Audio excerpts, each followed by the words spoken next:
기억하니 하시네. 하나님 말씀은 사사기 19장 1절에서 9절까지 말씀입니다. 사사기 19장 1절에서 9절까지 말씀 교독하겠습니다. 이스라엘의 왕이 없을 그때에 에브라임 산지 구석에 거류하는 어떤 레위 사람이 유다 베들레헴에서 첩을 맞이하였더니 그 첩이 행음하고 남편을 떠나 유다 베들레헴 그의 아버지의 집에 돌아가서 거기서 넉 달 동안을 지내매 그의 남편이 그 여자에게 다정하게 말하고 그를 데려오고자 하여 하인 한 사람과 나귀 2마리를 데리고 그에게로 가매 여자가 그를 인도하여 아버지의 집에 들어가니 그 여자의 아버지가 그를 보고 기뻐하니라. 그의 장인 곧 그 여자의 아버지가 그를 머물게 하매 그가 3일 동안 그와 함께 머물며 먹고 마시며 거기서 유숙하다가 넷째 날 아침에 일찍 일어나 떠나고자 하매 그 여자의 아버지가 그의 사위에게 이르되 떡을 조금 먹고 그대의 기력을 돋운 후에 그대의 길을 가라 하니라. 두 사람이 앉아서 함께 먹고 마시매 그 여자의 아버지가 그 사람에게 이르되 청하노니 이 밤을 여기서 유숙하여 그대의 마음을 즐겁게 하라 하니 그 사람이 일어나서 가고자 하되 그의 장인의 간청으로 거기서 다시 유숙하더니 5째 날 아침에 일찍 일어나 떠나고자 하매 그 여자의 아버지가 이르되 청하노니 그대의 기력을 도우고 해가 기울도록 머무르라 하므로 그 두 사람이 함께 먹고 그 사람이 첩과 하인과 더불어 일어나 떠나고자 하매 그의 장인 곧 그 여자의 아버지가 그에게 이르되 보라 이제 날이 저물어가니 청하건대 이 밤도 유숙하라. 보라 해가 기울었느니라. 그대는 여기서 유숙하여 그대의 마음을 즐겁게 하고 내일 일찍이 그대의 길을 가서 그대의 집으로 돌아가라 하니. 아멘.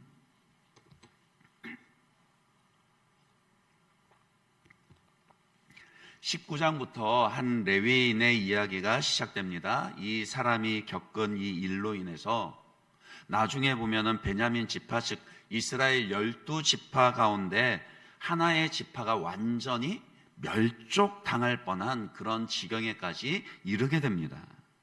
물론 그렇게 된 데에는 이 베냐민 지파의 죄악과 책임이 가장 큽니다.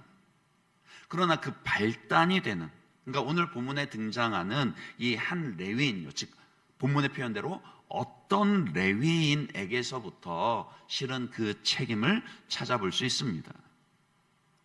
성경은 이 레위인이 누구였는지에 대해서는 정확하게 이름을 기록하지는 않습니다.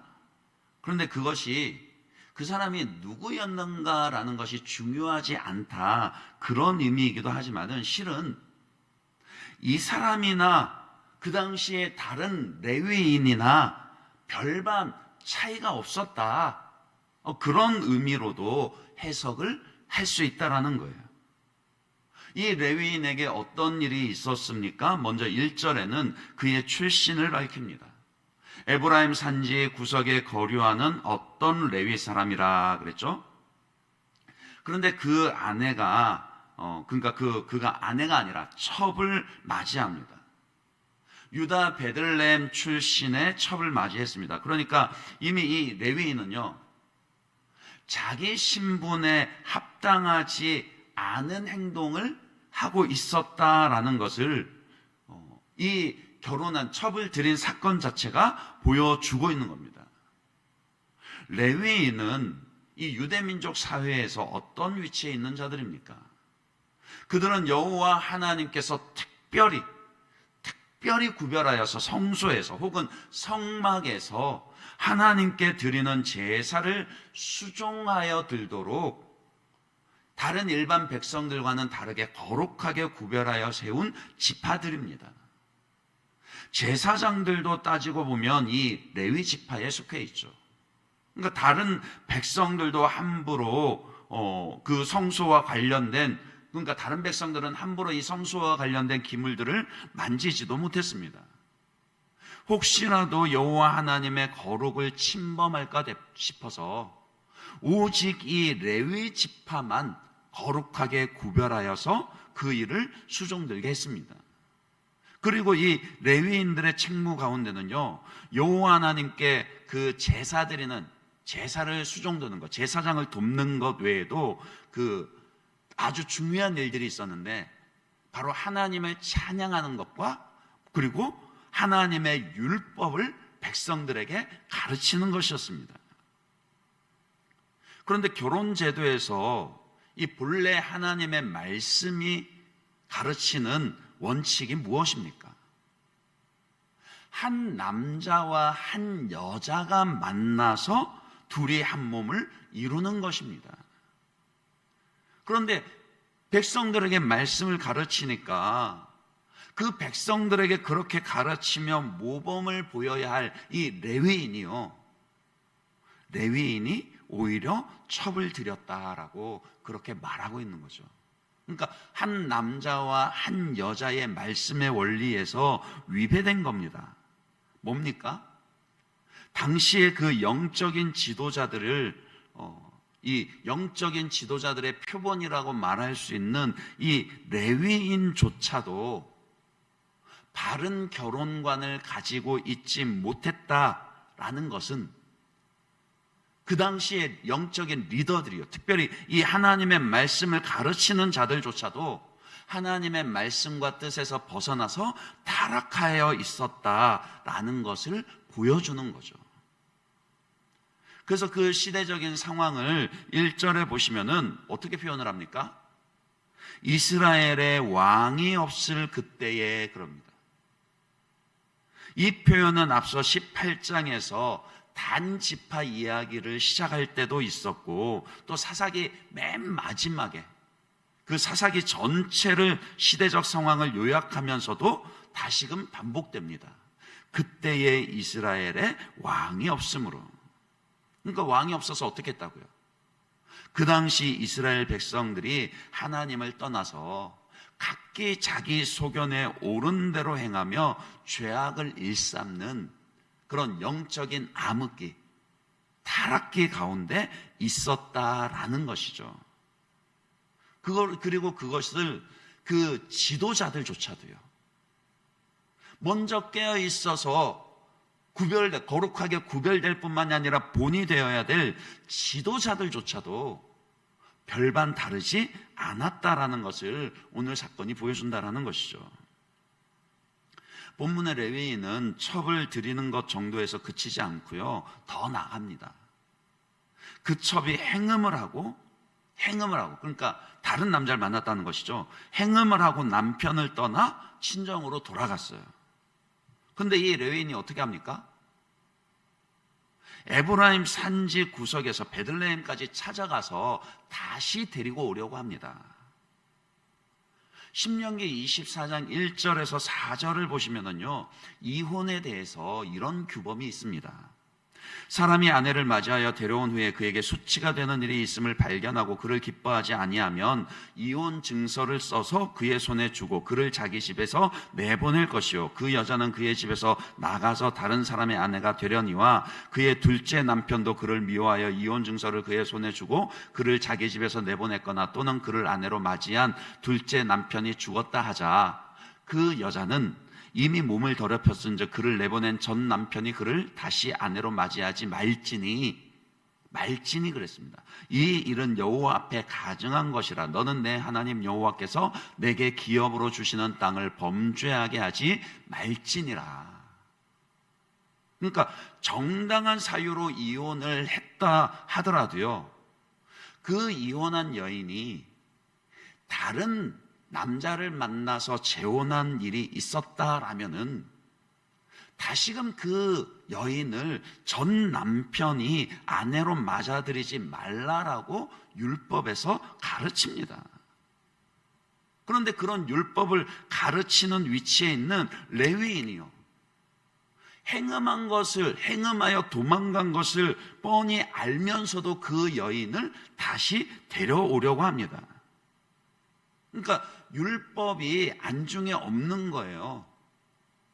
율법이 하나님의 말씀을 범하고 있는 것이죠. 당연히 그 여인의 아버지 입장에서는 굉장히 좋아합니다. 친정이 오늘 본문의 친정 아버지 태도를 가만히 보면은요, 그러니까 부정을 저지른 자기 딸을 다시금 용서해주고 데려가서 그것 때문에 기뻐한다, 그 이유가 전부는 아닌 것 같습니다. 당시 고대 근동 지방의 결혼 풍습을 생각하면은요, 이처럼 딸이 부정을 저지르고 이혼을 당하게 되면은 결혼할 때 신랑이 신부의 아버지에게 주었던 많은 예물들을 다 되돌려 주어야만 했습니다. 그런데 신랑이 와가지고 다시금 그 부정을 저지른 자기 딸을 데려간다 그러니까 신부 아버지 입장에서는 그 받은 혼수를 돌려주지 않아도 되니까 그게 좋은 겁니다. 그래서 계속 거듭해서 길을 떠나려는 이 레위인을 붙잡고 늘어지죠. 달리 중요한 얘기가 있었던 것도 아니고 그저 먹고 마시며 즐기는 시간을 보낼 뿐입니다.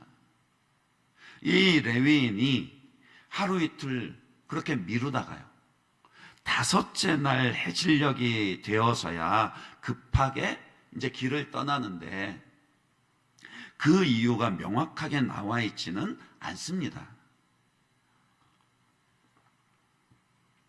주석들은 이제 이 부분을 해석하면서 그래도 레위인이니까 안식일을 그곳에서 보내지 않기 위해서, 그러니까 자기 고향으로 돌아가서 그렇게 보내려고 이렇게 떠났을 것이다, 그렇게 해석을 하기도 합니다.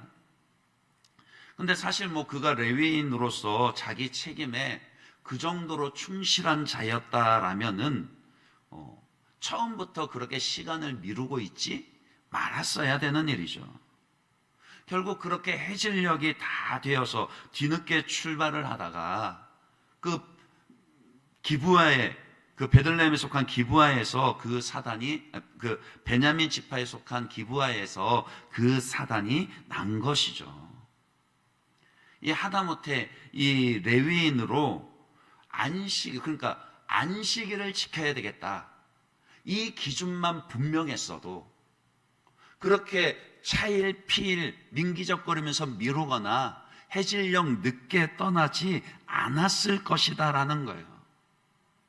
그러니까 결론적으로는 그런 기준조차도 다 무너지니까 자기 자신은 물론이요, 이스라엘 전체적으로도 아주 끔찍한 그런 비극적인 일이 벌어지게 되었다라는 것이죠. 다시금 말씀을 드립니다마는 당시 이스라엘 민족 전체적으로도 하나님의 말씀과 뜻에서 벗어나서 영적인 암흑기에 빠져 있었지만은 그 중에서도요, 특히 이 레위인과 같은 영적 리더가, 그러니까 리더가 올바르게 서지 못했을 때 그 공동체가 얼마나 불행해지는 수 있는가라는 것을 이제 19장부터 시작되는 이 레위인 첩으로 말미암은 이 사건이 아주 잘 보여주고 있다라는 겁니다. 그럼 우리는 어떻게 해야 될까요? 이 말씀을 읽는 우리는 이 말씀을 어떻게 교훈을 받고 적용을 해야 되겠습니까? 다시금 1절 말씀을 주목해 보겠습니다. 1절의 표현이 뭐라 그랬습니까? 이스라엘에 왕이 없을 그때에. 그러니까 사사기 기자는요, 이 영적 암흑기의 가장 큰 특징이자 원인을 그때의 올바른 왕이, 진정한 왕이 없었기 때문이다라고 그렇게 밝히고 있습니다. 그러나 사실 이때라고 이스라엘의 왕이 없었던 것은 아니죠. 비록 정치적인 왕은 없었지만은, 그러나 이스라엘 백성들은요, 한시도 왕이 없었던 적이 없습니다. 왜요? 누가 그들의 왕이니까요? 여호와 하나님이 친히 그들의 왕이 되어 주셨기 때문입니다. 지금도 왜 현대에 있어서도 선진국들은 지방 분권을 시행하지만은 사실 그들이 하나님을 잘 섬기고 말씀에 순종하여서 그 정신이, 그 신앙 안에서 통일만 되어 있다라면은 이 왕정 제도 못지않게요, 이 사사 제도만큼 사실은 훌륭한 제도가 없습니다. 굉장히 민주적이고 그리고 또 지방 분권적인 그런 정치 제도거든요.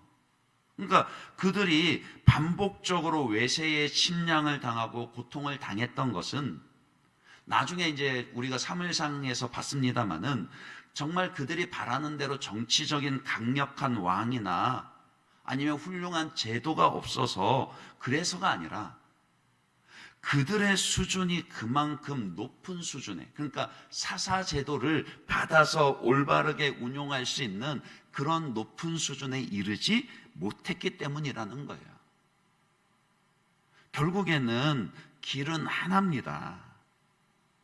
다시금 하나님을 왕으로 섬기는 것으로 돌아가는 거예요. 정치 제도가 어떠한가 상관없이요, 바로 여호와 하나님을 오늘 나의 왕으로 섬기며 그분의 뜻과 말씀에 온전히 순종하는 것만이 시대의 타락과 그 영적 어두움을 이겨낼 수 있는 유일한 길이 됩니다.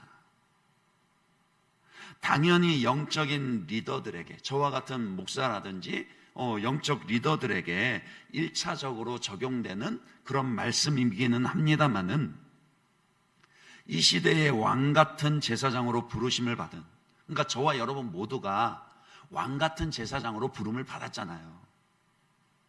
가정에서건 교회에서건 하나님이 맡겨주신 그 리더의 영역이 있지 않습니까? 그러니까 오늘의 교훈은 저와 여러분 모두에게 적용이 되는 겁니다. 어찌 보면 사사기와 너무나도 닮은 이 시대 가운데, 우리 시대 가운데 우리는 참 하나님의 백성들, 즉 여호와 하나님을 진정 왕으로 섬기는 참 백성이 되어야 합니다. 그냥 이스라엘이라는 이름만 가진 백성이 아니라요, 왕이신 하나님의 그분의 말씀에, 그분의 뜻에 온전히 순종하면서요. 그러니까 오늘 레위인으로 치자면은 가정을 어떻게 세워가야 할지, 안식일을 어떻게 지켜야 할지, 그런 말씀의 기준들을 가지고 온전히 순종함으로 내가 하나님의 통치를 받고 있음을 나타내 보여줄 수 있는 그런 참 백성들이 되어야 합니다. 그럴 때 우리를 통해서 이 어두운 시대 가운데서도 진리이신 예수 그리스도의 빛이 비춰지게 될 것이고 하나님의 영광이 나타나게 될 것입니다. 말씀을 맺습니다. 시대의 타락은요, 항상 그 이면을 살펴보면 리더들요, 특히 영적인 리더들의 타락이 있었습니다. 이 시대의 영적 리더들을 위해서 특히 간절히 기도해 주시길 바랍니다. 저를 위해서 기도해 주셔야 됩니다. 그러나 여호와 하나님을 왕으로 섬기는 진정한 하나님의 백성이 되는 것, 이건 역시 놓치지 말아야 합니다. 이 영적인 교훈은 저와 여러분 모두에게 절실하게 요청이 되는 그런 말씀이죠.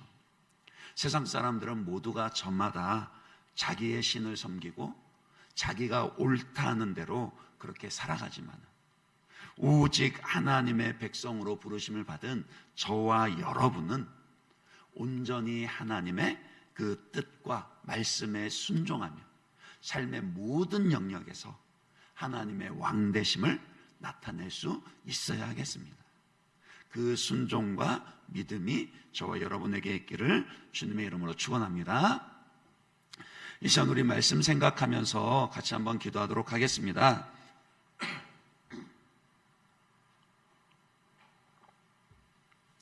먼저는 우리 자신, 여러분 자신을 위해서 기도할 때에 삶의 모든 영역에서 하나님의 말씀에 순종하며 하나님의 왕되심을 드러내는 참 백성이 되게 해달라고 그렇게 위해서 기도해 주시고, 더불어서 교회와 또 우리 교단을 위해서 기도하실 때 저를 위해서 기도해 주시고요. 또 우리 목사님들, 영적 리더들 위해서 기도해 주시고요. 또 우리 고신교단의 또 교계 지도자들 위해서도 하나님 참으로 깨어 있어 하나님 앞에 참 부끄럽지 아니하고 먼저 본이 되는 그런 올바른 리더들로 세워 달라고 그렇게 리더들 위해서 기도해 주시고, 또 오는 주일부터 시작되는 우리 청년부 수련회를 위해서 같이 한번 기도하신 후에 여러분 각자의 기도 제목 가지고 자유롭게 기도하도록 하겠습니다. 같이 기도하겠습니다.